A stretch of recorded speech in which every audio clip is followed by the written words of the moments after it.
আসসালামু আলাইকুম। আমার আজকের রেসিপি দেখার জন্য সবাইকে স্বাগত জানাচ্ছি।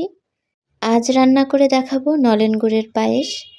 তার আগে আমার ভিডিওগুলো যদি আপনাদের ভালো লাগে তাহলে আমার চ্যানেলটিকে সাবস্ক্রাইব করে রাখবেন এবং পাশে থাকা বেল আইকনটি প্রেস করে দিবেন যাতে নতুন নতুন ভিডিওগুলোর আপডেট খুব সহজেই পেয়ে যান।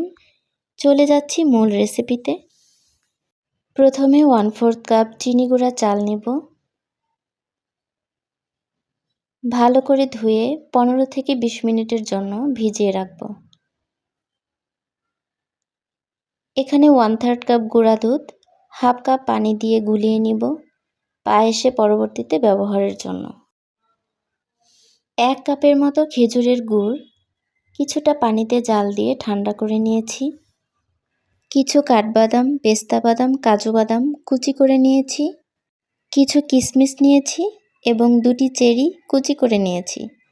বাদামের অর্ধেকটা রান্নার সময় ব্যবহার করব, বাকি অর্ধেকটা দিয়ে গার্নিশ করব। চুলায় পাত্রে নিয়ে নিচ্ছি 1 লিটার দুধ। 1 চিমটি লবণ দিয়ে দিব। তারপর ফুটে ওঠা পর্যন্ত জাল দিব।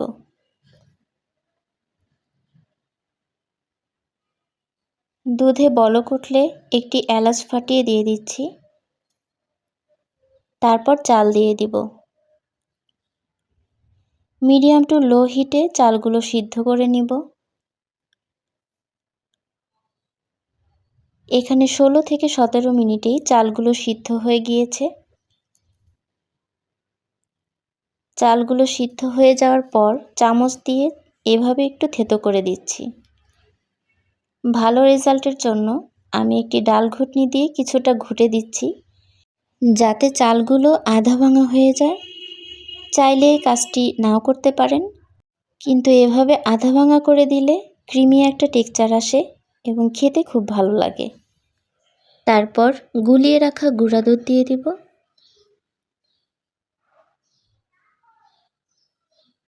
গুঁড়া দুধ কিছুক্ষণ জাল হলে জাল দিয়ে ঠান্ডা করে রাখা গুড় দিয়ে দিব। মিষ্টিটা একবারে না দিয়ে একটু একটু করে দিবেন যাতে কম বেশি না হয়। ভালোভাবে মিশিয়ে আবার কিছুক্ষণ জাল দেব। পায়েসটি এ পর্যায়ে খুব বেশি পাতলা থাকলে জাল দিয়ে ঘন করতে হবে। এখানে খেয়াল রাখতে হবে অতিরিক্ত ঘন যাতে না হয়, কারণ ঠান্ডা হওয়ার পর পায়েস আগের চেয়ে অনেকটাই ঘন হয়ে যায়। বেশ কিছুক্ষণ জাল দেওয়ার পর পাত্রটি নামিয়ে অন্য একটি পাত্র দিয়ে দিব। পাত্রটি গরম হলে উঁচু করে 1 চা চামচ ঘি দিয়ে দিচ্ছি। ঘি গরম হলে কুচিয়ে রাখা বাদামগুলোর অর্ধেকটা এবং কিশমিশগুলো দিয়ে দিব।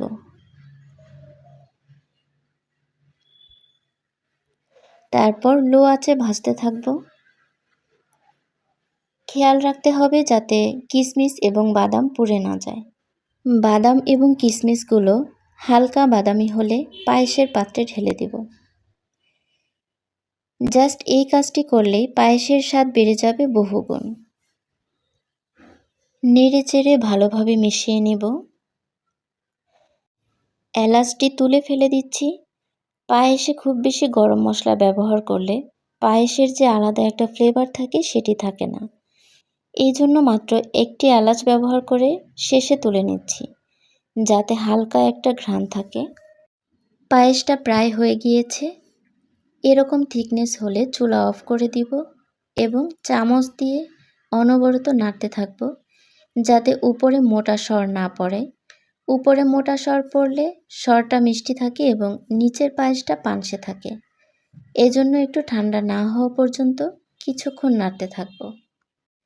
দেখুন দর্শক, একটু ঠান্ডা হওয়ার পর পায়েসটা আগের চেয়ে ঘন হয়ে গিয়েছে। প্রিয় দর্শক, তৈরি হয়ে গেল নলেন গুড়ের সুস্বাদু পায়েস। এই শীতে এই রেসিপিটি না খেলে যেন জমেই না। ভিডিওটি কেমন লাগলো কমেন্টে জানাবেন। ভিডিওটি ভালো লাগলে একটি লাইক করে শেয়ার করে দেবেন। সবাই ভালো থাকবেন। আল্লাহ হাফেজ।